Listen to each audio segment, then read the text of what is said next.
I'm starting a channel, and I thought perhaps today you would indulge me as I begin it, to give some reasons why. I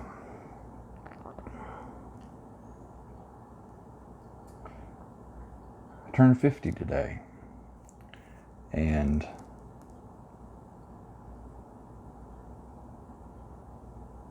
having pursued hopes and dreams like I was brought up to believe in, pursuing the American dream, daring to believe that the individual matters and can overcome. I found myself waking up and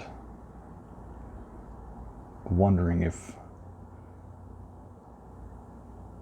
I shouldn't say something, and perhaps this will help explain something as to why I'm starting a channel. My name's Jeff Craig. I am sitting here in Arkansas in an office upstairs from where I grew up, and due to several things that have happened over the course of the past few years, I find myself basically starting over, and starting over again. Right now, my children are asleep. My wife is taking her morning bath and relaxing. We've got an old dog that's 16 years old and probably not going to be with us much longer, and 4 cats that have come along and joined our life to replace the 2 that we tried so hard to love until they had to leave us.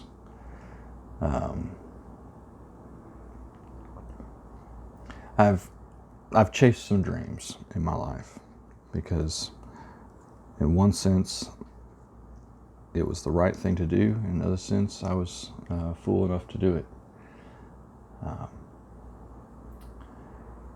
Growing up, I had a dream to be a musician, and after graduating high school and going to college on a music scholarship, I did some professional music and traveled the U.S. and Canada and sang with some people that you may or may not know from back in the early 90s. I was involved in primarily in Christian music, having been brought up in a Christian home and educated at a Christian school, and worshiping in a Christian church in a highly Christian town here in the Christian South.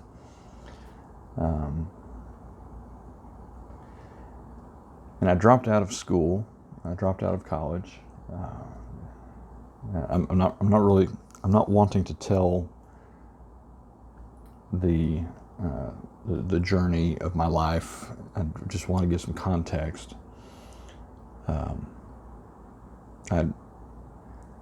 I lived that dream 30 years ago of being a professional musician, and dropped out of college to pursue it, and then dropped back into college, and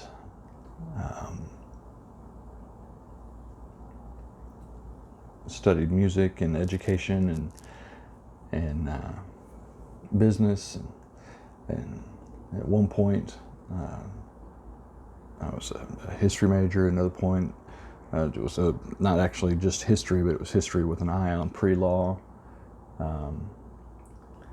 I studied pre-architecture, thinking that I might want to become an architect, and that dream still haunts me too.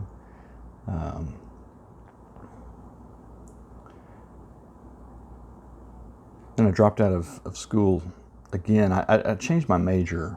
I'm going somewhere with this. I changed my major 7 times in college, and was offered the opportunity to take over a recording studio if I would do it right then. And by taking it over, I would own it and be able to run and operate it. That did not turn out to be the case, and there were a lot of things that went wrong in that dream. The dropping out and dropping back in and dropping out again story, I don't plan at this time to tell the college dropout to college president story. I don't intend at this time to tell the raised a churchian and becoming, by and large, because of my church experience, an atheist. I don't intend to tell that story, or how my wife, before we were married, challenged me on July 4th of 1997 to read the Bible, which I had done, but she challenged me to do it, and how that changed my life, and that journey. I don't intend today to talk about in any great detail that journey from churchian to atheist to Christian, and I will just mention briefly that I'm in the process right now of trying to figure out what's next. In 2003, after 2 years of searching to try to figure out what it is that I wanted to do, like many people in the wake of 9/11, I didn't know what I wanted to do. I just knew that I needed to be doing more and doing something that would serve other people. And got wrapped up in ministry. Specifically, I had a performance experience with several friends where we went into an Arkansas maximum security prison, and we performed, we sang, and that experience of serving others in that way had such an impact on me that it ended up turning into 18 years of now this would be 19 years this fall of being involved in ministry inside of prisons and going in and out of that culture on a weekly, sometimes 2 times a week, sometimes 3 times a week, going in and out of prison, volunteering, and going in and out of prisons, just with the hope of helping somebody discover something about themselves that maybe they didn't know before. If they have questions that I can help with because of something in my journey, yeah. And I find myself the past 2 years with COVID restrictions not being able to enjoy that work, and the circumstances being that the church that has sponsored me in that work for the past 18 years, they've sponsored me 19 years I've been doing it, is mothballing their program for a variety of reasons. And here we are, cut adrift. And I'm not sure that the America that I grew up in, that I would believe I had lots of options, exists anymore. There's a story, one of the major figures in American history is actually not even an American. You could say he was the last Roman. You could say he was the first American, if you think of America as an idea and not as the people located in a specific place. he was sitting at dinner the night that he died. He was sitting at dinner, and he told his son that he needed to let him know that he had been trying. I feel like I've been trying for the past few years to set some things right. And what had gone wrong in ancient Rome, this is before the time of Jesus, what had gone wrong in ancient Rome was, he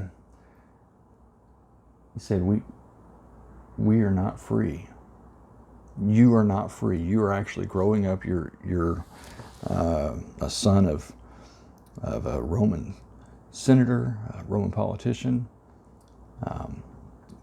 Anybody looking on from the outside would say that you are a person of massive privilege. And he told his son, "You're a slave." And I don't just mean like in a philosophical sense, you're a slave to your passions, or you're a slave to certain circumstances that you've created, but you live in a system that tells you you are free, but in all actuality, you are a slave. And I was too. And my father before me was a slave. This has been going on a while. And that's what Cato the Younger told his son on the night that he died. And I don't want to alarm you. I don't want to sound like some kind of wacky conspiracy theorist spouting the latest social venom. I'm really, I don't watch the news. I'm not into all the politics. It shows up in my friend feed, or it shows up in my social media, or I see it on YouTube, but I don't actively seek to consume this stuff. But as I've been looking around and I've been watching how the world and America especially has been shifting over the past 30 to 40 years at least that I've been paying attention to some degree, I can't help but feel something like Cato telling his son, and I don't want to tell you this, but the America that you live in is not the America that was intended. It's not the America that I grew up in. That country was wrapped up in fear and global conspiracy and a concerted effort on the part of powerful people to complete a project that had started before they were born, of changing the world so that there would not be a high place like America, like the idea of America, and that every path would be level. And it's I suppose an admirable intent in one way, but there's a hopelessness and a malaise that has set in so deeply in me, and I recognize myself from the past as being a highly idealistic person and willing to try and to do just about anything, believing that I live in a place that makes it possible for anybody to advance. And the trappings of success notwithstanding, have not created a life worthy of what the founding vision of this country was. I really want to encourage you, and this is something that I will probably talk about from time to time on this channel. Again, I don't know where it's going or where it needs to go. I am pretty sure that by the time anybody sees this, I'll probably change the name 6 or 7 times because uh, I do like to change things, and I'm never really satisfied with the way things are. I still have this hope and this belief that there is a way in this country and in this world to get to a point that you can really help other people. I spent the last 19 years of my life trying to help men in prison discover their potential and to actualize that. And by potential, I mean the potential good that they can be, the good that they are, that they've never really been able to access because they've grown up in an environment that has not given them tools to think, but tools to comply, and God bless them, they are not the complying type. And I've tried to help them discover some beauty in this world and how to act on opportunity. And in the process, I've kind of I've lost myself. You know, we've set up for 19 years to help others, and find ourselves at this point having no idea what it is that we're going to do next. And so I'm sitting down this morning after these cats that we really don't want in our lives woke me up. Turning 50 today. It'll actually be late tonight, but turning 50 today. And I've put off starting this channel for almost, I guess, in reality, I've put off starting this channel for a variety of reasons since 2014, and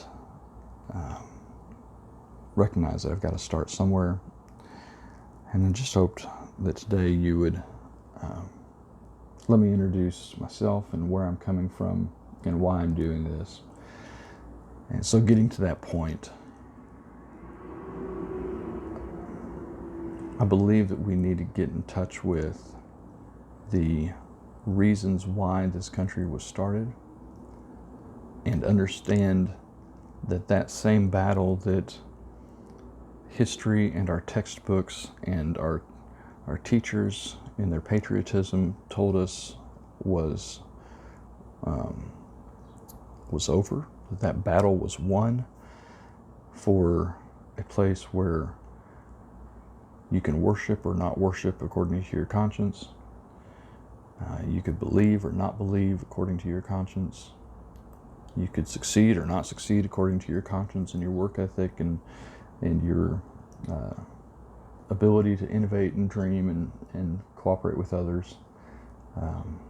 That battle to establish that plateau, not a mountain.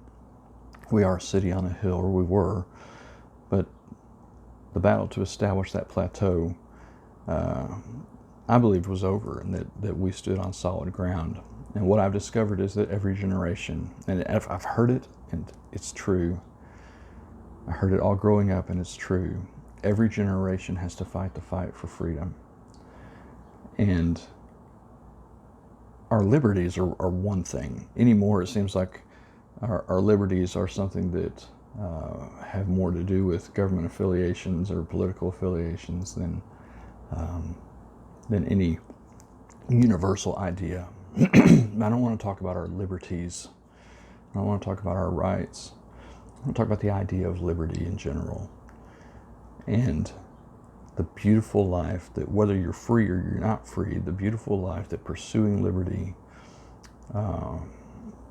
can bring about, in the sense of joy, in the sense of happiness, and the sense of belonging with a people who are committed to freedom. That's partly what made me fall back in love with this country. It's partly what brought me back to believing that if a people could really be free, then maybe there are larger things worth pursuing. Since I've been struggling with that, part of what I want to do with this channel is to read some things that others have said, things from the shelf back here and other books that I have in storage, and read some things that people have said and share with you some ideas. And maybe you'll hear something in that resonates with you. Maybe you'll hear something that you want to believe so badly that you're willing to risk studying more about it. I want to talk with you about men like Cato and men like Augustine and Einstein and so many others who pursued with everything they had something they thought was worth pursuing. Because this morning I'm struggling in thinking that there's much worth pursuing because of the squeeze that is on good people right now, in an attempt just to squeeze every last bit of wealth out of a system, to squeeze joy out of a system and create enough despair that we go to war again. I want to let you know that the things that are going on, the things that we're seeing, it's not the first time that this has happened. And it's hopefully not going to be the last time that it happens, because liberty always pushes back when tyranny tries to overtake. I'm sorry I've rambled on longer than I intended to. I did not mean for this to go almost 25 minutes. I just want to wrap up for this morning and let you know that if you want to come on this journey with me, we're going to read some amazing quotes, and we're going to think about them together. I'm going to try to find a way for you to ask questions if you want to. I'd like to know, and if anyone sees this and wants to comment, I'd love to know, especially if you're in the state of Arkansas, if you would be interested in a video series that actually leads to college credit, where you can watch and interact a little bit through YouTube, and that can turn into some college credit for you at a very low cost. I'd love to do it for free. I've been providing free education in prison, free college degree programming in prison since 2015. So when we started, 2016 was when we actually offered the first credit-bearing courses.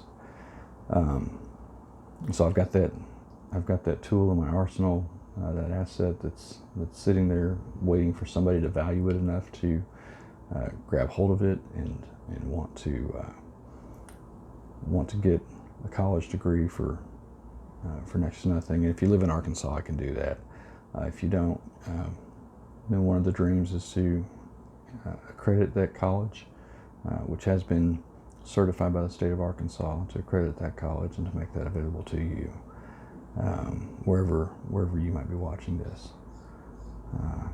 Because I want you to know that there is a way of learning and living and leading your life that